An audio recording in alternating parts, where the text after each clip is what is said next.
Hello everyone. सो अपने AOD के last part में हम लोगों ने मोनोटोनिसिटी को कंप्लीट किया था, that is increasing and decreasing function. Now will start with next part of monotonicity या next part of basically AOD, which is Rolle's theorem.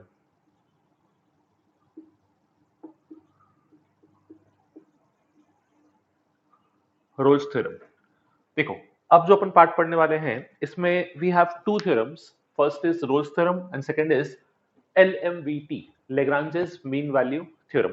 दोनों की कंडीशन तकरीबन सिमिलर है, बट दोनों में क्या माइन्यूट सा डिफरेंस है वो समझना, और कब कौन से केस को अप्लाई करना है, कब कौन से केस को चेक करना है, वो हम समझते हैं इसकी कंडीशन के थ्रू। रोल्स ने क्या बोला? रोल्स ने बोला कि suppose f of x is a function, f of x is a function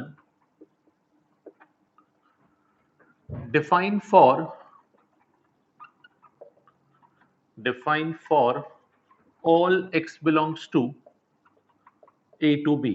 इससे ज्यादा भी हो सकता है बट कम से कम इसको डिफाइन करेगा, such that this function satisfies the following condition। सबसे पहली condition, f of x is continuous, f of x is continuous in close interval a to b। मतलब जो भी अपने को x का वैल्यू दिया था a से लेके b तक, उस पूरे इंटरवल में f of x क्या होना चाहिए? एक कंटिन्यूअस फंक्शन होना चाहिए। Point number two, f of x is differentiable, f of x is differentiable in open interval a to b। इसी इंटरवल में फंक्शन डिफरेंशिएबल भी होना चाहिए। मैंने एक्सट्रीम पॉइंट को छोड़ दिया बिकॉज वी नो कि एंडिंग पॉइंट पे हम डिफरेंशिएबिलिटी चेक नहीं करते कभी भी, ठीक है। सो यहाँ पे a से b में अपने पास क्लोज इंटरवल में फंक्शन होना चाहिए कंटिन्यूअस, ओपन इंटरवल में it should be differentiable, and third and most important condition, f of a is equal to f of b। कहने का मतलब ये हुआ कि इनिशियल वैल्यू को पुट करो या फाइनल को, दोनों का आंसर सेम आना चाहिए। अगर कोई फंक्शन ये तीन कंडीशंस को सेटिस्फाई करता है, then as per rules there exist a point c, there exists a point c such that a is less than c is less than b and f dash of c is equal to 0। ये condition को हम ध्यान रखेंगे। This is the statement of Rolle's theorem. समझना, एक बार मैं recall करता हूं। सबसे पहले रोल्स ने क्या बोला कि सपोज एक फंक्शन है जो a से लेके b तक डिफाइंड है, ठीक है। सो उसी a से लेके b तक अगर वो फंक्शन कंटिन्यूअस है, उसी a से लेके b तक अगर वो फंक्शन डिफरेंशिएबल है, और f of a equal to f of b है, दोनों पॉइंट को इसका वैल्यू सेम आ रहा है, then there should exist a point c। एक x equal to c value होगा जो वैल्यू इन दोनों के बीच में लाई करेगा। There should exist a value c, x equal to c, जिस पॉइंट पे उस फंक्शन का डिफरेंशिएशन क्या हो जाएगा? 0। अब ये तो था रोल्स का स्टेटमेंट। अब थोड़ा सा इसको ग्राफिकली समझते हैं, ठीक है। ग्राफिकली ऑब्जर्व करना कि ये स्टेटमेंट या फिर ये कंडीशन कैसे ट्रू है, ठीक है। मैं आपको कुछ सिंपल सा ग्राफ से एक्सप्लेन करने जा रहा हूं। नाउ अपने पास सपोज करो एक फंक्शन है जो कुछ इस तरीके से मूव कर रहा है। अब मैं क्या कर रहा हूं देखना, मैंने बोला कि जो मेरा इनिशियल पॉइंट है वो अपने पास a है, यहां पे x इक्वल टू a है, एंड जो यहां पे पॉइंट है final, this is x equal to b। मतलब बेसिकली मैं डिफाइन कर रहा हूं कि जो फंक्शन है वो x इक्वल टू a से x इक्वल टू b तक चल रहा है। सेकेंडली मैं एक चीज का और भी ध्यान रख रहा हूं, जो कंडीशंस थी यहाँ पे। सबसे पहली कंडीशन, मेरा फंक्शन कंटिन्यूअस होना चाहिए, देखो कहीं भी ब्रेक नहीं हुआ a से लेके b में। Second condition, it should be differentiable. क्या यहाँ पे कहीं आपको शार्प एज दिख रहा है? नहीं। सो एक्सट्रीम एंड के अलावा हर पॉइंट पे it is differentiable. Third condition, f of a equal to f of b। कहने का मतलब ये हुआ कि अपने पास मुझे इसको ऐसा दिखाना पड़ेगा कि ये दोनों वैल्यू सेम है, ये दोनों सेम हाइट पे आ रहे हैं, that is f of a is equal to f of b। ये फंक्शन है अपने पास y equal to F of X. Now अब यहां पे एक चीज समझना, इस थ्योरम का मीनिंग क्या है, इसका ज्योग्राफिकल मीनिंग क्या है, या फिर इसका बेसिकली हम बोलेंगे ग्राफिकल मीनिंग क्या है अपने पास। सो ग्राफिकल मीनिंग जब हम देखेंगे इस चीज का तो हमको क्या समझेगा कि फंक्शन कंटिन्यूअस था ए से लेके बी में, फंक्शन डिफरेंशिएबल भी था और F of A equal to F of B था। So there should exist a point C, इन दोनों के बीच में कम से कम एक पॉइंट सी ऐसा होना चाहिए जिस पॉइंट पे एफ डैश सी जीरो होगा। Now what was the meaning of F dash C? F dash X का मीनिंग था स्लोप ऑफ टैंजेंट, तो एफ डैश सी हो गया जिस पॉइंट पे टैंजेंट का स्लोप जीरो होगा ऐसा एक पॉइंट तो एग्जिस्ट करेगा।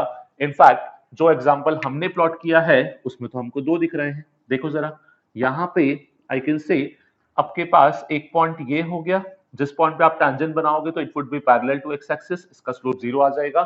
सेकंड पॉइंट ये आ गया, इसीलिए हम लोग यहाँ पे बोलते हैं there exist a point C, कम से कम एक पॉइंट तो होगा ही होगा जिस पॉइंट पे उस टैंजेंट का स्लोप क्या हो जाएगा अपने पास जीरो। सो अब इसी को मैंने तो एक रैंडम ग्राफ बनाया था, आप इसको लॉजिकली समझोगे तो आपको और क्लियर हो जाएगा। कंडीशन एक ही चीज ध्यान रखना, फंक्शन कंटिन्यूअस है और डिफरेंशिएबल है, मतलब अगर आपने एक बार ड्रॉ करना स्टार्ट किया तो आप अपने पेन को उठा नहीं सकते। सेकेंडली आपने इस पॉइंट से स्टार्ट किया, आप कहीं भी घूम के आओ पर आपको वापस से इसी हाइट पे आके रुकना है, ठीक है। अब आप कहीं से भी आ जाओ, इनफैक्ट अगर आप इंक्रीज कर रहे हो तो बाद में आपको डिक्रीज करना पड़ेगा इस हाइट पे आने के लिए, तो बीच में कहीं ना कहीं एक ऐसा पॉइंट एग्जिस्ट करेगा जहां पे अपने पास उसका स्लोप क्या हो जाएगा टैंजेंट का जीरो। और वही रोल्स ने स्टेटमेंट दिया कि रोल्स ने ये बोला कि अगर कोई फंक्शन इन तीन कंडीशन को सेटिस्फाई करता है तो ए से लेके बी के बीच में कम से कम ऐसा एक एक्स का वैल्यू एग्जिस्ट करेगा एक्स इक्वल टू सी जिस पॉइंट पे उसका टैंजेंट का स्लोप क्या बन जाएगा अपने पास जीरो। नाउ इसी पे बेस्ड कुछ क्वेश्चंस देखते हैं।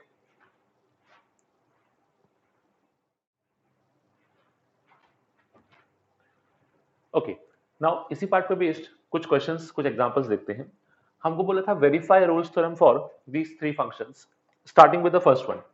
फर्स्ट फंक्शन अपने को जो दिया था वो था F of X is equals to X into X plus three into E to the power minus X by two, और एक्स का रेंज दे रखा था अपने को कि एक्स बिलोंग करता है -3 टू 0, ठीक है। नाउ अब रोल्स थ्योरम को वेरीफाई करने के लिए अपने स्टेप्स क्या थे? सबसे पहला स्टेप था चेक करो continuity, second is check the differentiability, third is check whether F of A is not equals to या F of A is equals to F of B, and fourth अगर ये तीनों कंडीशन सेटिस्फाई हो गए then find the value of C. अगर वो सी उस value reason में आ गया अपने पास तो F dash of C zero हो जाएगा अपने पास, ठीक है। नाउ स्टेप बाय स्टेप चलते हैं। सबसे पहले अब मैं यहाँ पे कंटिन्यूटी डिफरेंशिएबिलिटी थ्योरेटिकली चेक नहीं करूंगा, मैं डायरेक्टली चेक कर लूंगा। कैसे?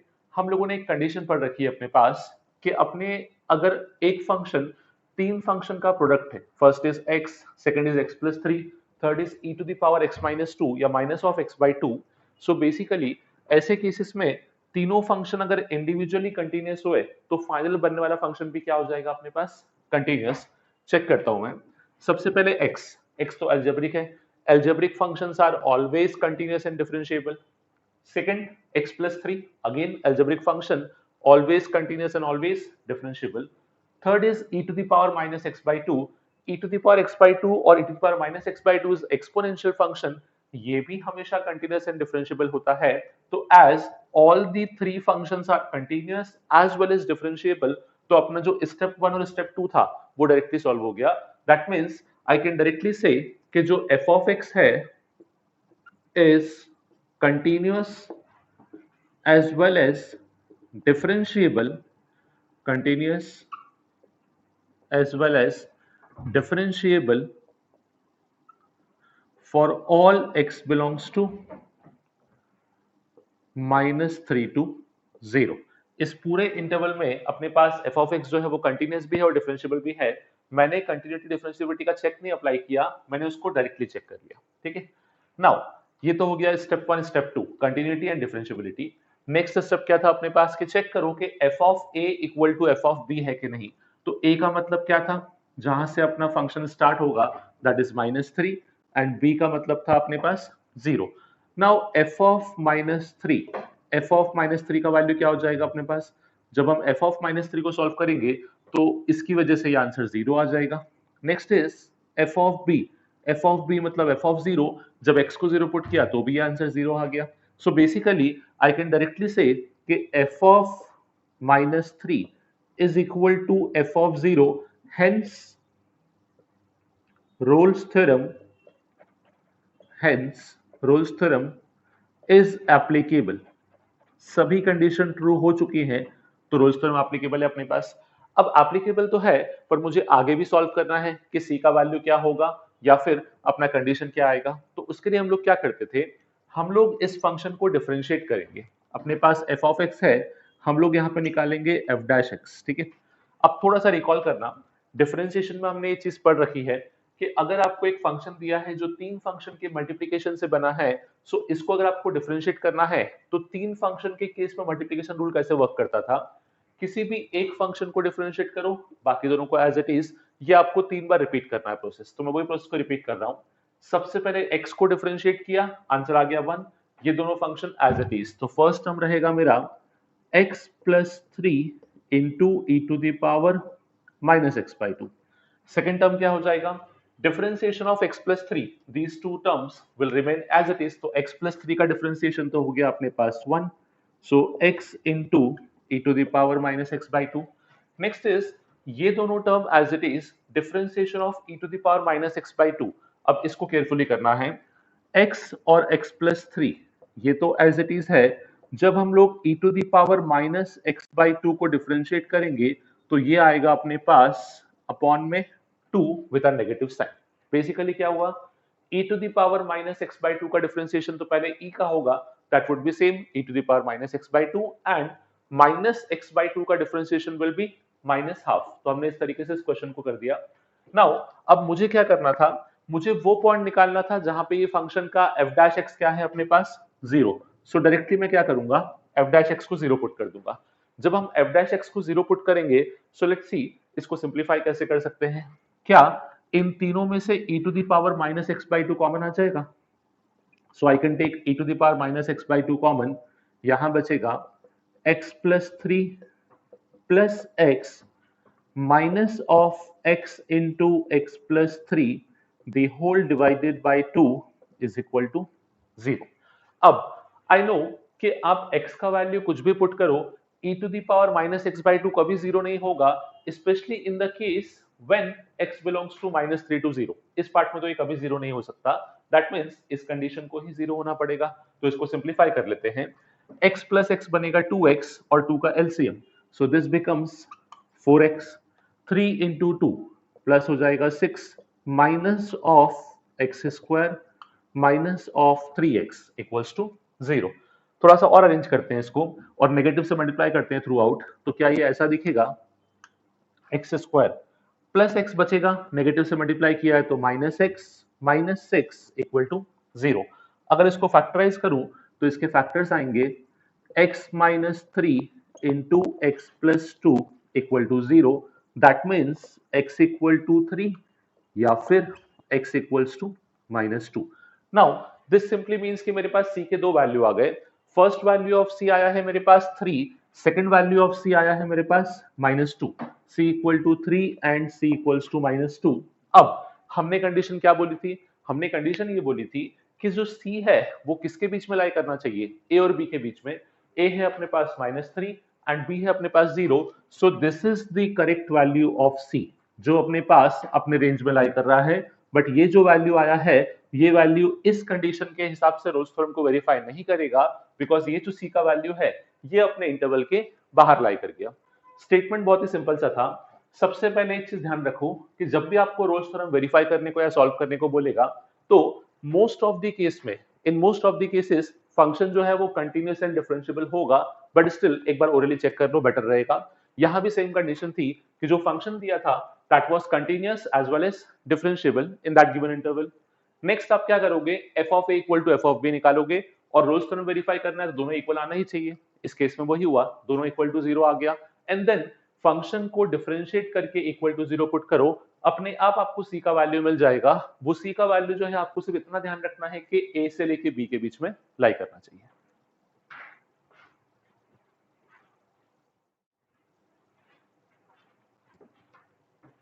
ओके, नेक्स्ट क्वेश्चन ट्राई करते हैं. Now the next question says we need to verify f of x equal to sin x upon e raised to x in 0 to pi. Again concept में same use करूंगा. Concept रहेगा अपने पास कि सबसे पहले चेक करेंगे कि ये फंक्शन कंटिन्यूअस एंड डिफरेंशिएबल है कि नहीं at least in the given interval. So 0 two pi. Now again same concept है अपने पास कि जब मैं बात करूं यहाँ पे फंक्शन का, तो ये फंक्शन दो फंक्शन के डिवीजन से बना है, sin x and e raised to x. In general I know कि sin x भी हमेशा क्या होता है, continuous. e raised to x भी हमेशा क्या होता है, कंटिन्यूअस. तो इन दोनों का डिवीजन हमेशा क्या होगा आपके पास, continuous as well as differentiable. Now ऐसे केसेस में मुझे खाली एक चीज का ध्यान रखना था कि अगर आप दो फंक्शन के डिवीजन या दो फंक्शन के रेशियो को ऑब्जर्व कर रहे हो, सो जो डिनोमिनेटर में फंक्शन है वो कभी जीरो नहीं होना चाहिए. And for this case I know कि आप x का वैल्यू कुछ भी पुट करो, e raised to x can not be equal to zero and particularly in this range तो कभी जीरो नहीं हो सकता बेसिकली. ठीक है. सो इसीलिए हम लोग क्या बोलेंगे कि अगेन यहां भी आपका सेम कंडीशन चलेगा, f of x is continuous and differentiable for all x belongs to 0 to pi. अगर आपने ऑब्जर्व किया हो तो मैं कंटिन्यू डिफरेंशिएबिलिटी को चेक नहीं कर रहा हूं, मैं डायरेक्टली कमिट करने का ट्राई कर रहा हूं through their property basically. Now जैसा हमने लास्ट क्वेश्चन में किया था, फर्स्ट दो पॉइंट डायरेक्टली वेरीफाई हो गए, अब थर्ड पॉइंट को वेरीफाई करेंगे. थर्ड पॉइंट के लिए मुझे a का वैल्यू चाहिए, सो a is 0 and b is pi. जब f ऑफ a को फाइंड आउट करेंगे दैट मींस f ऑफ 0. सो इस फंक्शन में अगर x को 0 पुट किया तो sin 0 इज 0 अपॉन 1, सो ये आ जाएगा 0. Next is f of b, मतलब f of pi, sin pi is again 0. So यहां से हम बोल सकते हैं कि f of 0 is equal to f of pi आ गया, मतलब अपना कंडीशन सेटिस्फाई हो गया रोल्स थ्योरम का. सो यहां से हम बोलेंगे कि रोल्स थ्योरम is applicable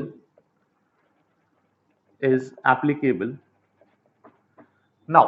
अब आगे अपना स्टेप क्या था, इस f of x को डिफरेंशिएट करो. सिंपल सा दिख रहा है कि यहाँ पे जो फंक्शन है अपने पास वो है डिवीजन में. सो जब इसको डिफरेंशिएट करेंगे तो डिवीजन रूल लगेगा. सबसे पहले denominator that is e to the power x into differentiation of numerator, ये हो जाएगा cos minus differentiation of denominator into numerator. So ये बनेगा like this, whole upon denominator square. So ये हो जाएगा e to the power 2x, लिख सकते हैं इसको ऐसा. नाउ अगेन कंडीशन था अपने पास का इसको इक्वल टू 0 पुट करना.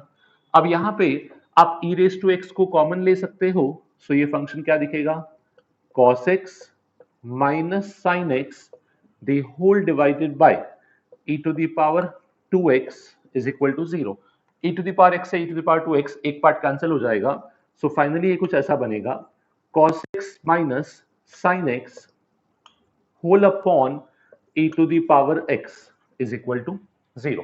Now we know कि ये टर्म का कोई रोल नहीं है बिकॉज ये ऑलवेज पॉजिटिव रहेगा स्पेशली इन दिस इंटरवल. सो मुझे क्या करना पड़ेगा, न्यूमरेटर को 0 बनाना पड़ेगा. जब हम न्यूमरेटर को 0 बनाएंगे तो कंडीशन बनेगा cos x is equal to sin x और I can say tan x is equal to 1. अब मुझे एक चीज पता है कि जब हम बात करेंगे tan x equal to 1 का, तो इसके तो बहुत सारे सॉल्यूशन हैं. हमने जनरल सॉल्यूशन पढ़ रखा है कि tan x इक्वल टू 1 कब कब और कहां हो सकता है, first quadrant, then third quadrant, then again घूम के आओगे तो फर्स्ट. तो इसका आंसर था अपने पास n pi plus pi by 4. ये अपना आंसर था जनरल केस के लिए. ठीक है. पर अब मुझे यहाँ पे क्या देखना है, मुझे यहाँ पे चेक करना है कि अपने पास इस गिवन इंटरवल में क्या कोई आंसर लाई कर रहा है, बिकॉज लाई करना ही चाहिए, रोल्स थ्योरम एप्लीकेबल है. सो अगर मैं n को 0 पुट करूं तो फर्स्ट आंसर मेरा क्या आ जाएगा, पाई by 4. Definitely this pi by 4 lies in this interval, तो मेरा c का एक वैल्यू तो हो चुका है पाई बाय 4. नेक्स्ट, अब अगर मैं n को 1 पुट करूं, n को 1 पुट किया, सो अपना नेक्स्ट वैल्यू क्या आ जाएगा, pi plus pi by 4 that is 5 pi by 4. तो आई सपोज ये तो पाई से आगे चला गया. चाहो तो इसको ओरली भी कर सकते हो. हमको पता है कि tan x का वैल्यू 1 है. tan x का वैल्यू जो 1 है वो 1 कब कब होता है, सबसे पहले फर्स्ट क्वाड्रेंट में दैट इज पाई बाय 4, फिर थर्ड क्वाड्रेंट में होगा पाई प्लस पाई बाय 4. तो इस रेंज के बाहर चला गया. दैट मींस इस केस में अपने पास एक ही c का वैल्यू है जो अपने इंटरवल को सेटिस्फाई करेगा and that value is c equals to pi by 4.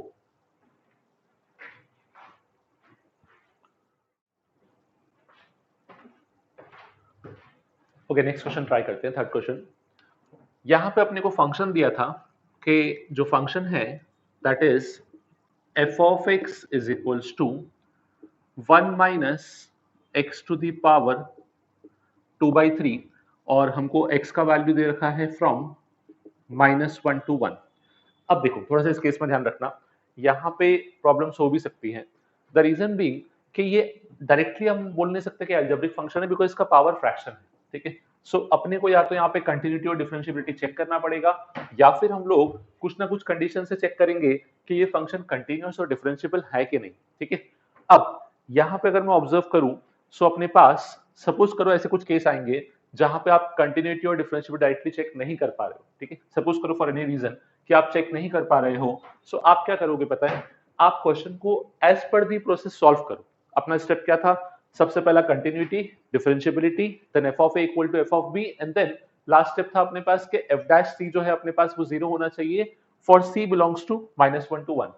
होगा क्या कि अगर वो फंक्शन कंटिन्यूअस और डिफरेंशिएबल नहीं हुआ, ठीक है, या दोनों में से कोई एक कंडीशन नहीं हुई, ऑब्वियसली डिफरेंशिएबिलिटी वाली कंडीशन, सो अपने पास क्या हो जाएगा कि उस केस में एफ डैश सी जो आएगा वो सी इस रेंज के बाहर निकल जाएगा या फिर वो सी एग्जिस्ट ही नहीं करेगा, ठीक है। जैसे मैं इस क्वेश्चन में दिखाता हूं आपको, इसमें समझना, मुझे डायरेक्टली कंटिन्यूटी और डिफरेंशिएबिलिटी कमेंट करना नहीं आ रहा, सो मैं एक काम करता हूं, मैं सीधा स्टार्ट करता हूं ए और बी से। ए का वैल्यू है अपने पास -1, बी का वैल्यू है +1। अब अगर मैं एफ ऑफ ए निकालू, सो एफ ऑफ ए का वैल्यू कितना हो जाएगा, -1 पुट किया, -1 का स्क्वायर इज +1 तो 1 - 1 0। यहाँ पे लिखना चाहिए एफ ऑफ -1, एफ ऑफ -1 0 आया। Next is F of 1, x की जगह पे 1 पुट किया, एफ ऑफ 1 भी क्या हो गया अपने पास, 0 हो गया। नाउ एफ ऑफ -1 भी 0 है, एफ ऑफ 1 भी 0 है, दैट मींस यहाँ पे रोल थ्योरम एप्लीकेबल हो सकता है। बिकॉज अब मैं क्यों नहीं बोल रहा हूँ कि एप्लीकेबल है, बिकॉज मैंने कंटिन्यूटी और डिफरेंशिएबिलिटी अब तक चेक नहीं किया हुआ है, ठीक है। वो चेक करने के लिए मैं क्या करूंगा, मैं इस फंक्शन को डिफरेंशिएट करूंगा। जब मैं F dash X find out कर रहा हूं सो मुझे क्या दिखेगा कि एफ डैश एक्स का वैल्यू आएगा 1 minus x to the power 2/3 का डिफरेंशिएशन होगा 2/3 times x to the power 1/3। और अब आपको समझ जाएगा यहां पे गड़बड़ हो गई। क्यों, आप खुद ऑब्जर्व करो, अगर इसमें आप x इक्वल टू 0 पुट करोगे तो क्या आपका f डैश x का एक डिफाइंड वैल्यू आएगा, नहीं, वो हो जाएगा इंफिनिटी। मैं सिंपल सा बोलूंगा यहाँ पे f dash 0 does not exist, f dash 0 does not exist.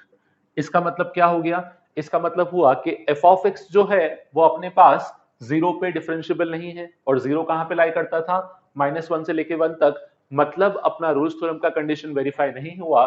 तो मुझे यहां पे बोलना चाहिए Rolle's theorem, Rolle's theorem is not applicable, Rolle's theorem is not applicable. Applicable क्यों नहीं है, आई सपोज वो आपको समझा, because there exist a point जो गिवन इंटरवल में लाई करता है, जिस पॉइंट पे अपना डिफरेंशिएशन या एफ डैश एक्स जो है वो क्या है, नॉट डिफाइंड। सो ऐसे केसेस भी आपको मिलेंगे। इट्स नॉट नेसेसरी कि हमेशा आप रोल्स थ्योरम को डायरेक्टली ऑब्जर्व कर लो, जानबूझ के आपको कंफ्यूज करने के लिए उसने वैल्यू दी थी कि F of A equal to F of B है। अगर इसको लेके आप सॉल्व करोगे तो आपको कुछ ना कुछ आंसर मिल जाएगा। बट एक चीज को ध्यान भी रखना कि जब आप डिफरेंशिएबिलिटी या कंटिन्यूटी चेक करते हो तो that check is also important. जो स्टार्टिंग के दो फंक्शन थे वहां पे हमको डायरेक्टली कमेंट करने को इजी हो रहा था कि कंटिन्यूअस है या डिफरेंशिएबल है, but for the third part हमने यहाँ पे बोला कि फॉर द थर्ड पार्ट यहाँ पे जब हमने चेक किया तो f dash of 0 does not exist, that simply means कि अपने पास this function is not differentiable at x equals to 0 and 0 lies between the given interval, hence Rolle's theorem is not applicable.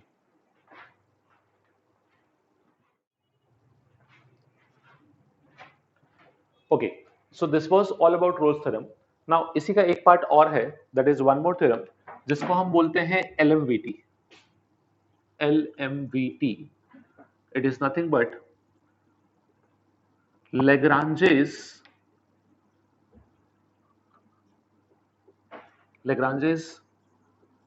mean value theorem. Lagrange's mean value theorem, ठीक है। अब देखो roles ने जो statement दिया था, लेग्रांजेस ने उसी को मॉडिफाई किया बस खाली, ठीक है। उसको क्या मॉडिफाई किया वो समझना। लेग्रांजेस ने बोला कि ठीक है, F of X is a function for all X belongs to a to b such that जो कंडीशन रूल्स की थी, फर्स्ट कंडीशन इसकी भी सेम है, F of X is continuous for all X belongs to close interval a to b. Second condition, F of X is differentiable for all x belongs to open interval a to b. And third condition जहां पे Lagrange's ने changes किए, ठीक है, roles ने क्या बोला था कि F of A equal to क्या होना चाहिए, एफ ऑफ बी. लेग्रांजेस ने बोला कि चलो एफ ऑफ ए अगर not equal to F of B हुआ तब भी एक कंक्लूजन आएगा. अब वो कंक्लूजन क्या होगा उसको समझना. लेग्रांजेस ने बोला कि चलो ठीक है, अगर F of A F of B equal नहीं हुआ तो भी एक पॉइंट सी, तो भी एक value x equal to C exist करेगा जो c अपने पास b से छोटा होगा और a से बड़ा होगा. That is the same condition जो रोल्स का था, बट इस केस में f डैश c जीरो नहीं होगा, बल्कि इस केस में जो f डैश c है वो होगा f of b minus F of a the whole divided by b minus a. So ये अपना लेग्रांजेस का स्टेटमेंट था कि अपने पास अगर सपोज एफ ऑफ ए और एफ ऑफ बी इक्वल नहीं हुआ तो भी एक point C X equal to C exist करेगा ए और बी के बीच में, सच दैट जो एफ डैश सी है उसका वैल्यू इससे मैच करेगा. एक्चुअली लेग्रांजेस ने क्या किया, लेग्रांजेस ने रोल्स को और बोलूंगा एक्सपांड कर दिया. इनफैक्ट इस कंडीशन में रोल्स का कंडीशन बाय डिफॉल्ट वर्क करेगा. फॉर एग्जांपल रोल्स ने क्या बोला था, रोल्स ने बोला था कि अपने पास अगर a इक्वल टू बी और f of a equal to f of b हुआ उस केस में f dash of c zero आता था. आप खुद चेक करो, अगर f of a equal to f of b हो गया तो ये डिफरेंस क्या हो जाएगा अपने पास, जीरो. तो उस केस में f dash of c zero हो जाएगा. लेग्रांजेस ने रोल्स के साथ साथ जिस पॉइंट पे रोल्स डिफाइन नहीं कर पा रहे थे उस पॉइंट पे भी डिफाइन कर दिया. नाउ जैसे हमने रोल थ्योरम को ग्राफिकली देखा था कि ग्राफिकली उस थ्योरम का मीनिंग क्या था या फिर वो कैसे जस्टिफाई हो रहा था, वैसे इसको भी थोड़ा सा ग्राफिकली जस्टिफाई करने का ट्राई करते हैं कि लेग्रांजेस ने कैसे इस चीज को प्रूव किया कि अपने पास अगर F of A equal to F of B नहीं है तो फिर कैसे एफ डैश ऑफ सी का वैल्यू ये बनेगा. सो इसको चेक करना.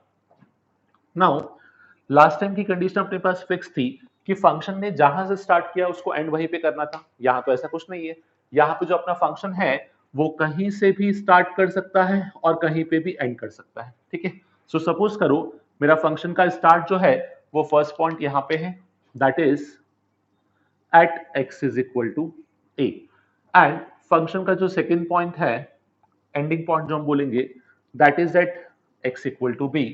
मैं फंक्शन का इक्वेशन अगर लिखूंगा सो ये फंक्शन है मेरे पास y equal to F of x. Now अब अगर मैंने स्टार्टिंग और एंड पॉइंट को डिफाइन किया है तो डेफिनेटली मैं इनके कोऑर्डिनेट्स भी बता सकता हूं. स्टार्टिंग पॉइंट होगा मेरे पास a comma F of A, because X coordinate a है और y हो जाएगा अपना एफ ऑफ ए. सिमिलरली जो एंडिंग पॉइंट है वो होगा b comma F of B. अब हम लोग क्या करेंगे, इन दोनों पॉइंट्स को ज्वाइन करेंगे. जैसे ही हमने इन दोनों पॉइंट्स को ज्वाइन किया तो मुझे एक लाइन दिखेगा समथिंग लाइक दिस. अब एक चीज समझना, लेग्रांजेस ने कैसे इस कंडीशन को डिफाइन किया और उसने क्या मीनिंग बोला इस चीज का. ये जो मैंने लाइन ड्रॉ किया हुआ है, लेट द फर्स्ट पॉइंट और initial point B A and let the final point B B. ये अपने पास दो पॉइंट हैं.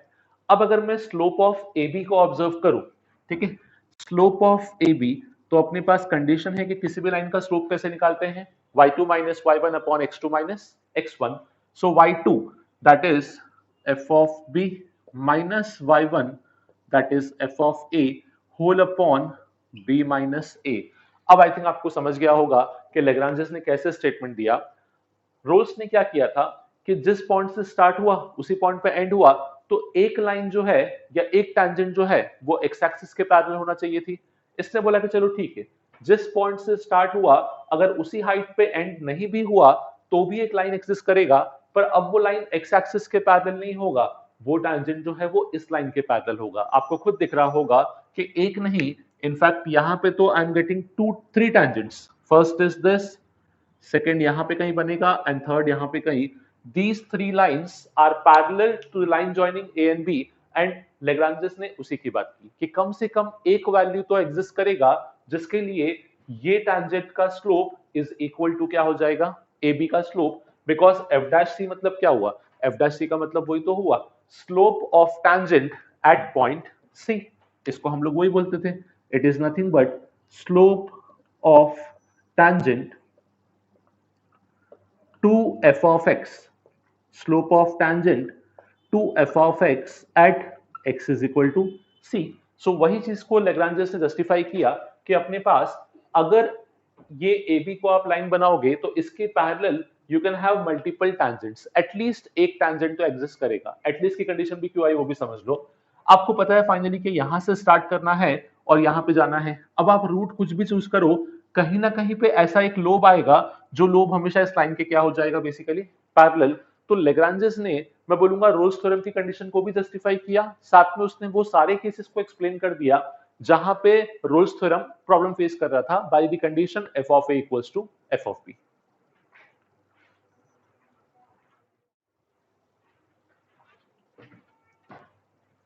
ओके, सो LMVT बेस्ड एक क्वेश्चन देखते हैं। Now the question says find c of LMVT f of x equal to root x minus 1 in x belongs to 1 to 3। ठीक है, अगेन c का मतलब क्या हुआ, वही जो हम f dash c की बात करते थे, जहां पे f dash c का वैल्यू होता था f of b minus f of a upon b minus a। अब इस केस में एक चीज समझना, अपने पास सबसे पहले मैं चेक करूंगा कंटिन्यूटी एंड डिफरेंशियबिलिटी। जब हम बात करेंगे कंटिन्यूटी एंड डिफरेंशियबिलिटी का, सो हम लोग को चेक करना है for f of x is equal to root over x minus 1।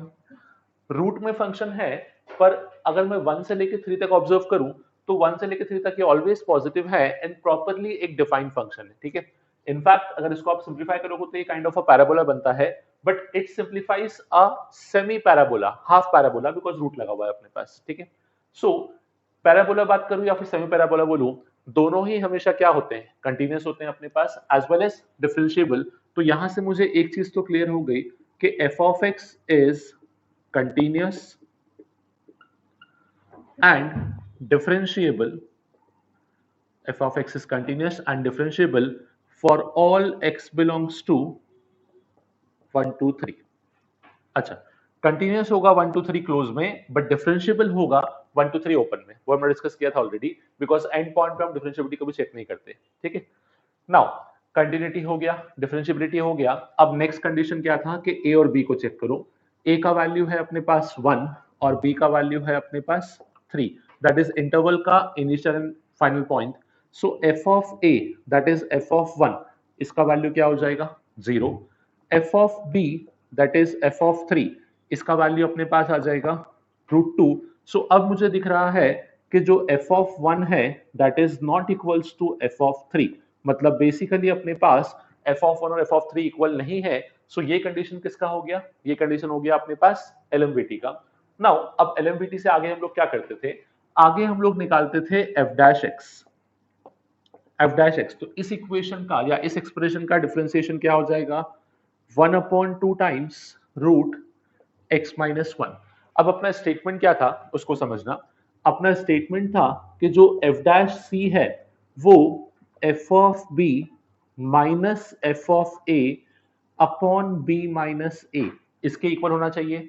f dash x हमने निकाल लिया और जो c हमको फाइंड आउट करना था, तो मैं f dash c को क्या लिखूंगा 1/2 times root c minus 1 is equals to f of b मतलब f of 3 that is √2 minus f of 1 is 0 whole upon 2 times x हो गया अपने, सॉरी 2 minus नहीं 3 minus 1 that is nothing but 2 only, it should be b minus a that is 3 minus 1। अब इसको further simplify करते हैं, सो ये बनेगा 1/2 times root c minus 1 is equals to √2/2, so 2 से 2 cancel, further squaring both the sides, तो ये कुछ ऐसा बनेगा 1 is equal to 2 times of c minus 1, दोनों को स्क्वायरिंग कर दिया, अरेंज कर दिया। सो यहां से कंडीशन आएगा 1/2 is equal to c minus 1 और c इज इक्वल्स टू 3/2। क्या मैं बोलूं ये जो c का वैल्यू आया है ये डेफिनेटली 1 से 3 के बीच में लाई करता है, तो यही अपना वो c का वैल्यू है जिसके लिए ये LMVT अपने पास ट्रू प्रूव होगा। सो मैं बोल सकता हूं सिंपल सा कि c बिलोंग्स टू 1 2 3, हेंस आपका Lagrange's mean value theorem verify भी हो गया एंड योर c का value is 3/2 for this case. So Rolle's में इसमें क्या डिफरेंस था, स्टेप्स ऑलमोस्ट सारे इक्वल थे except the last step that is वहां पे हम लोग f डैश x को जीरो करते थे, यहाँ पे f डैश x की जगह हम f डैश c निकालेंगे और उसको हम लोग f of b minus f of a upon b minus a इससे इक्वेट करेंगे, then we get the value of c। That was the only difference between Rolle's theorem and LMVT।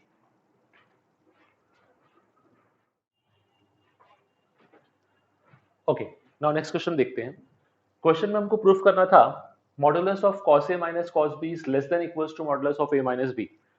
आप सोचोगे sir अचानक से कैसे इस टाइप का question आया जहां पे ना तो रोल्स लिखा हुआ है, ना तो फंक्शन दिया है, ना ही इंटरवल है, कुछ भी कंडीशन गिवन नहीं है, तो इस क्वेश्चन का इससे क्या रिलेशन। ठीक है, थोड़ा समझना, इस टाइप के क्वेश्चन को हम लोग LMVT से भी सॉल्व कर सकते हैं।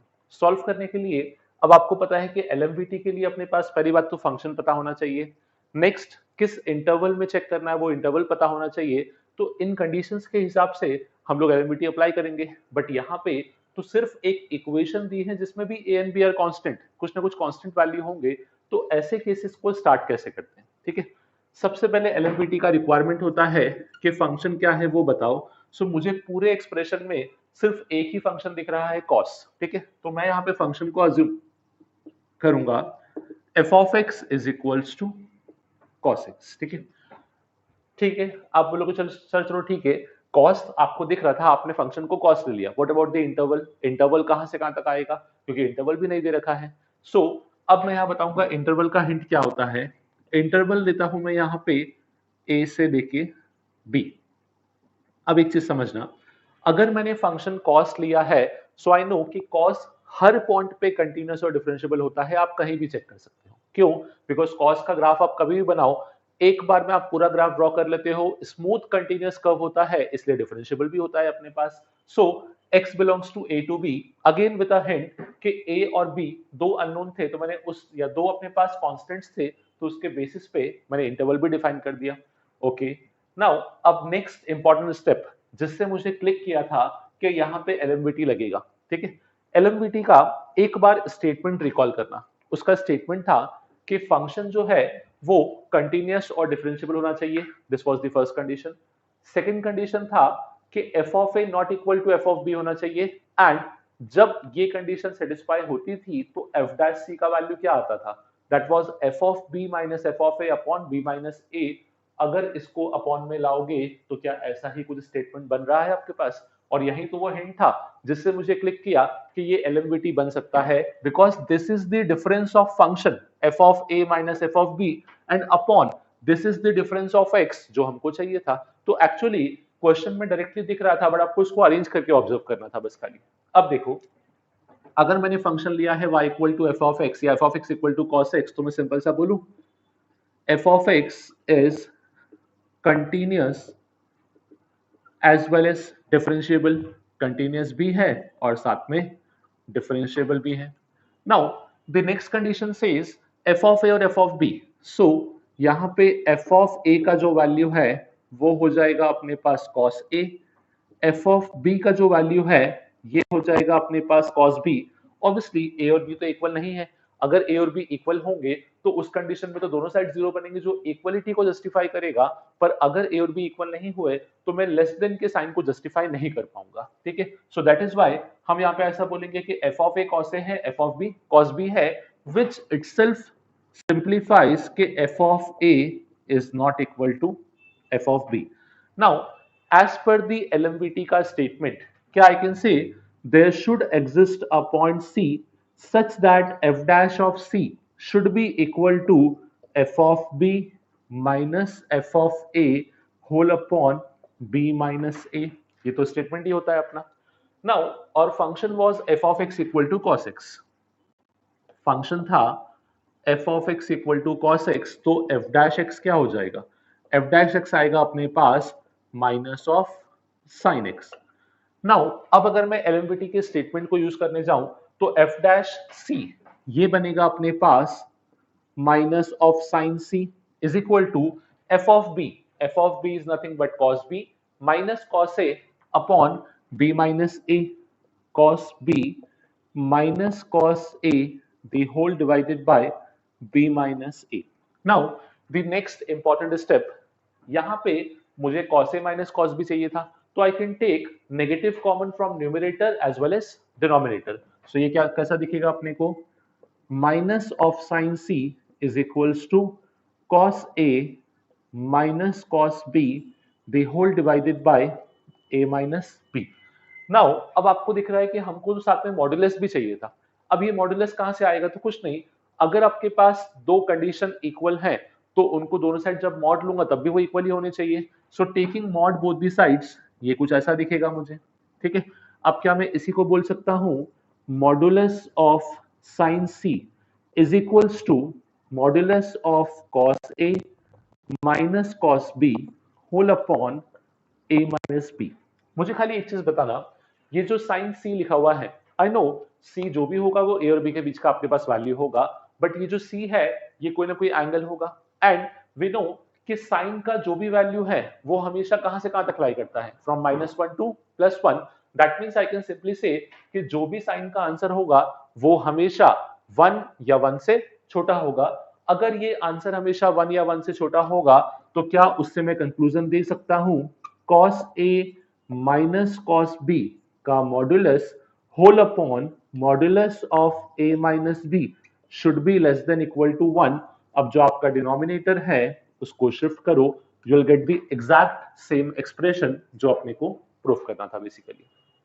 Now the most important part of this question was कि क्योंकि हमने इसको एलएमवीटी में सॉल्व किया तो आपको क्लिक कर गया कि चलो एलएमवीटी यूज करेंगे, बट डायरेक्टली क्लिक कैसे करेगा, तो मैंने आपको अप्रोच बताया है कि कहीं ना कहीं मुझे एक ऐसा एक्सप्रेशन दिखा विच वाज सिमिलर टू आपके पास एलएमवीटी का एक्सप्रेशन। वो कैसे दिखा था कि जब मैं इसको अपॉन में लाता हूं so it simplifies to F of A minus F of B, दो फंक्शन का डिफरेंस अपॉन में उसके डोमेन का difference, and which is nothing but the statement of अपने पास LMVT, that is Lagrange's mean value theorem. So that's it from LMVT and Rolle's theorem. Now इसी video के description में you will get the assignment of these two topics, तो उसको एक बार try करना। Next time we'll start with last part of monotonicity, last part of basically AOD, which is maxima and minima. Thank you.